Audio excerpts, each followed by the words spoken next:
Another thing that happened this past week and weekend was the NFL draft. And it had Detroit, shout out to the Motor City. Okay. They had a legendary, historic attendance, over 700,000 people. Yeah, 775,000 people, insane. Which is insane. Yeah, insane. And those people got to see a pick that a lot of people were talking about, and that was number 8 by the Falcons, Michael Penix Jr. There's a lot of talk in and around that. People were actually, just like they were with Giddis, they were in shock that the Falcons picked that. And actually, CBS Sports' Pete Prisco, he graded the move a B-. And then Rick Spielman gave it a D. Yeah. So obviously not great ratings or great grades. It's confusing. It is definitely confusing. Yeah. But what I will say is this. The biggest confusion was they just signed Kirk Cousins to a $180 million deal. 100 of that is guaranteed. $100 million. $100 million. Say that one more time. $100 million. Yeah. $100 million. So you pick a quarterback, or you sign a quarterback, right, in Kirk Cousins, and then you pick a quarterback at number 8. So people are like, what are we doing here? For me, because the Falcons have really obviously struggled at that quarterback position. Fair. They have definitely struggled. Kirk is we know that he's obviously a good quarterback, but he's coming off of an Achilles tear. Which is huge. That's a big comeback to have. He's not a spring chicken. Not a spring chicken. He also hasn't had that many good playoff game appearances, right?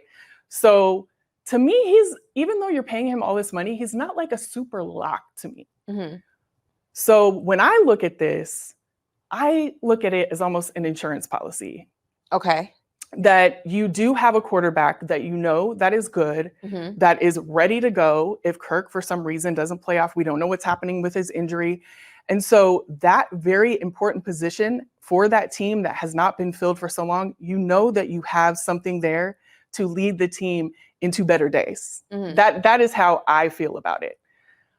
Not so many people feel that way, but I'm on the side of not so many people feel that way. Okay. I'll tell you what. How you feel, Ashley? I feel like, I hear what you're saying, insurance policy. I agree with that. I think that an insurance policy should always be taken, especially when you have a quarterback of a particular age, who's had a particular injury, which a lot of times can change the way you play the game, regardless of what sport you play, but specifically a quarterback. Your legs are a big part of your ability to throw the football. But you don't spend a first-round draft pick on an insurance policy when you have $180 million or $100 million sitting in your locker room right now, guaranteed. My thing is this. I completely agree they should have gone after a younger quarterback to go ahead and sit on the bench, learn from Kirk Cousins in the locker room. And maybe that quarterback would have been the quarterback that kind of takes the franchise over. Or the quarterback could have been what I like to call a gap quarterback. It's the quarterback that's just good enough, but not your franchise guy until you find your franchise guy. But what they did for me is they put the Falcons in a really tough situation. They put Kirk Cousins in a really tough situation because you didn't make the team better for him. You didn't go ahead and use that pick on something that would make the team better as a whole, make that offense better as a whole.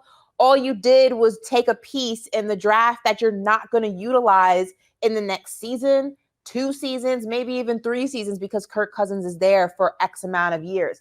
I just feel like it's a Falcon thing to do. I'm not surprised by it. Atlanta does what Atlanta does when it comes to their sports teams. They don't always make the best decisions, and we can just add this to the list. It was very confusing to me. Makes no sense. But I feel like we're both saying the same things. Yeah. It's the signing of Kirk that makes no sense. We could have that argument another time too. Kirk Cousins has had a decent amount of success in the playoffs. He's had a decent amount of success in the regular season. Is he a Super Bowl winning quarterback? I don't think so. I was actually perplexed why the Falcons went after him in the first place. But you know what? First of all, shout out to Kirk Cousins' agent. That's the real MVP of this conversation.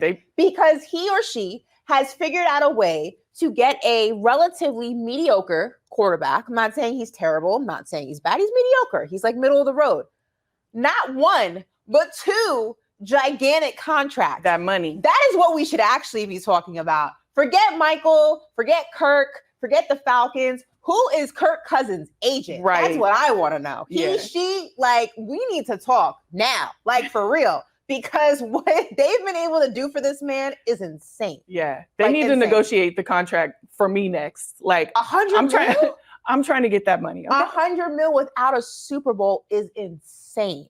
Insane. There are quarterbacks who don't see a fraction of that money, or backup quarterbacks, or quarterbacks of Kirk Cousins' age who don't see it. Listen, real MVP. That's all I'm going to say. So, Kirk, I'm not hating, Kirk. Get paid. I mean, he is. Get paid, Kirk. Well, you know what? If I'm Kirk Cousins, at the end of the day, I don't even care if they signed a quarterback. I got $100 million guaranteed coming my way. Do what you want to do, Atlanta. I don't give a damn. No, So, he certainly does not.